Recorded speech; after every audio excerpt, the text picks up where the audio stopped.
Welcome back to another Yankees Latest. I'm your host, John Laloggia. Yankees struggle once again after Will Warren cannot get it done. So another non-Fried start goes exactly how it's been going, unfortunately. And the Yanks were two-hit last night and fall to the Rays. Will Warren was knocked out for 5 runs, 3 earned, just 4 2/3. I sound like a broken record. It's a problem. Carrasco, Warren, pretty much anyone but Fried and occasionally Rodon. These are potential losses, and this is a problem. The Yankees are a perfect 7-0 against Fried's outings, but 12-15 against everybody else. This continues to be a problem. Again, I know it's early, but they keep losing these games. And I know the bullpen is tired and it's spent, but you have the Padres coming to town tonight. So I don't know where they're going to find another pitcher, like a starting pitcher, but they obviously need the help. These two guys are not getting it done. They clearly aren't being able to make adjustments. They're not doing it, or they can't. And this can't continue. This team is too talented to be able to just win the starts that your 1 and 2 guys deliver. You have to be a more balanced team. I don't care how good their hitting is. I know it's historic. I know they're first in OPS in essentially almost every offensive category imaginable. This is not sustainable. So you need to figure it out. And whether that's Boone making a move or Cashman finding another arm, it needs to happen, and it needs to happen quick. We're in May now, and unless these guys can make adjustments, this is a problem. All right, so Judge is having an amazing year. We've talked about it at length, but I wanted to put it in terms, like do some comps, like other historic seasons at this point with other guys from different years. And some of the names are pretty outstanding. It's just incredible. This guy is having one of the best years you could possibly have thus far on May 5th. Again, last night he goes 1 for 5, but he's batting .423, .510, 777 at an 8th inning double. I mean, he leads he leads in on-base percentage, OPS, hits, slugging percentage. He leads in pretty much, he's tied for Teoscar Hernandez in RBIs. He leads in essentially every offensive category. He also leads in WAR and OPS plus by a substantial margin. So he's incredible. But so his .423 batting average is insane, and I wanted to talk a little bit about like some of the other comps. So here are the highest batting averages through 34 games since division play began in 1969. Paul O'Neill, 1994 Yankees, .459, .562, .847, 9 home runs, 31 RBIs. Rod Carew in 1983, .449, 2 home runs, 2 RBIs. Luis Arraez in 2023 at the Marlins, .430, .483, .553, 1 home run, 12 RBIs. Barry Lamar Bonds, 1993 Giants, .429, .539, .813, 8 home runs. And Aaron Judge with the Yankees this year, .423, .510, 777, 11 home runs, and 33 RBIs. So out of all those guys, he has more home runs and more RBIs, so more than the 1993 Bonds. Not the 2001 Bonds, but let's remember, Barry Bonds was really good before he started taking steroids. Actually, last night I was watching an old ESPN 60 profile. So all these are recorded on ESPN Plus, and I watched the Bonds episode.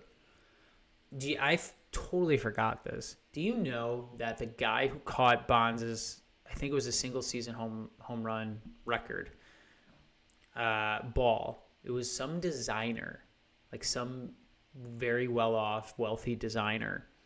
He purchased the ball in the actual ball, he made a design in the ball. You can't change this, of a massive asterisk in the middle of this historic home run ball, and then he donated it to the Hall of Fame. So every time you see the ball displayed, it's got like an asterisk designed and burned in the middle of it, which I totally forgot, but ooh, that is cold. All right. Where are we here? There we go. Ben Rice needs to be an everyday starter. He comes off the bench last night to pinch hit. I've said this all along. Aside from Judge, who is a freak, and it's pointless to compare anyone to him, Ben Rice is the second best player on this team. He is your second best hitter, not just statistically, but if you were watching every game, he is the second best hitter on this team. I think he is a future superstar. He needs to play every single day. Boone, I don't know what Boone's doing. I know he values or prioritizes veteran players, and I wouldn't say he's rookie friendly. I don't think he dislikes rookies, but I don't think he gives them the same preferential treatment as he does to guys that have been in the league very long. Ben Rice is the second best player on this team. He needs to play every day. And whether that's a DH or first base, I don't care. I know Goldschmidt's hitting well. Ben Rice is a young player. He needs reps. He needs to play every day. He needs consistent at-bats. This is a huge mistake by Aaron Boone. I don't care if a lefty is up. This guy needs to play every day. He is good enough and will be able to make adjustments. And he's not going to be – I mean, he's a great hitter, but he's really not going to be a superior hitter until he can be in the lineup consistently against left-handed pitching. I don't want him to only be in the lineup against right-handers. I think that's a mistake. I think he's really, really good. What a huge mistake that he's not in this lineup. Let's talk about, okay, where do you put him?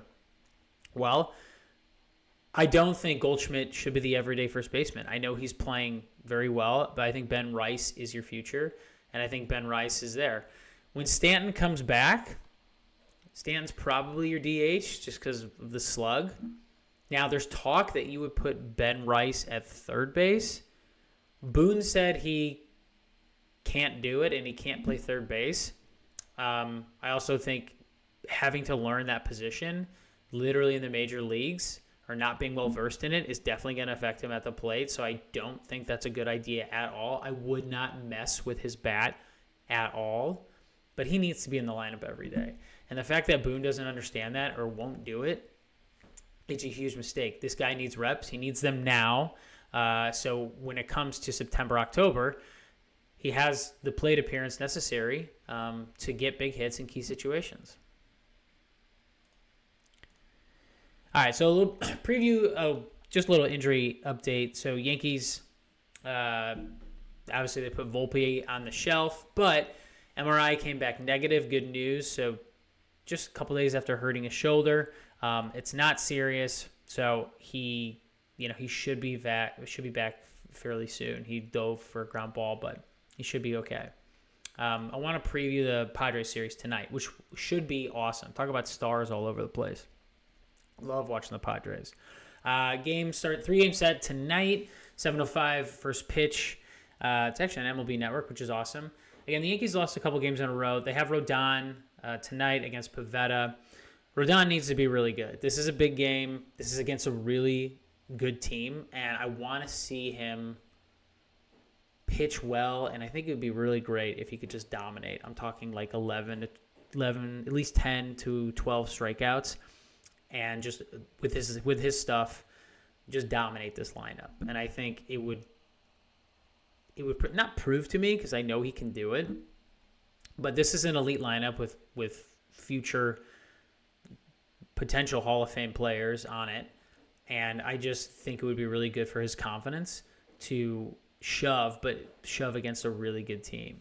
Pivetta has been really good tonight, so I think that'll be really good. He just gave up one run in his last start against the Brewers. He's been really, really good. He ranks 5th in ERA, tied in 2nd in WHIP. This should be a great matchup. I mean, you're going to get Tatis, you're going to get Machado. There's there's so much talent on both teams. It's just going to be pretty sweet. Machado's hitting 421, so look out for that. Arise is a blast to watch. Being in the Midwest, I watch a lot of like West Coast games when I'm falling asleep, and it's usually like the Angels, Padres, Dodgers. Watching Luis Arise like at the plate, just being able to put the ball wherever he wants, it just definitely reminds you of like Tony Gwynn, which is just so nice and refreshing to watch as everyone is striking out and he just doesn't, and it's just awesome. Yankees tonight, I believe the money line, Padres plus 120, and the Yankees minus 143. So Yankees are favored tonight. I think they'll get it done. I like Rodon. I think Rodon pitches well. I think he pitches well at home, and I think he, just for his confidence, I think he needs to go 6-7 innings, 8 to 10, 12 strikeouts. I just think it would be really good for his confidence, not just to pitch well, but to dominate this lineup because it is an elite lineup. That's your Yankees Latest. I'm your host, John Laloggia. I'll be back tomorrow recapping the game tonight. Everyone have a great week and happy Monday. Take care.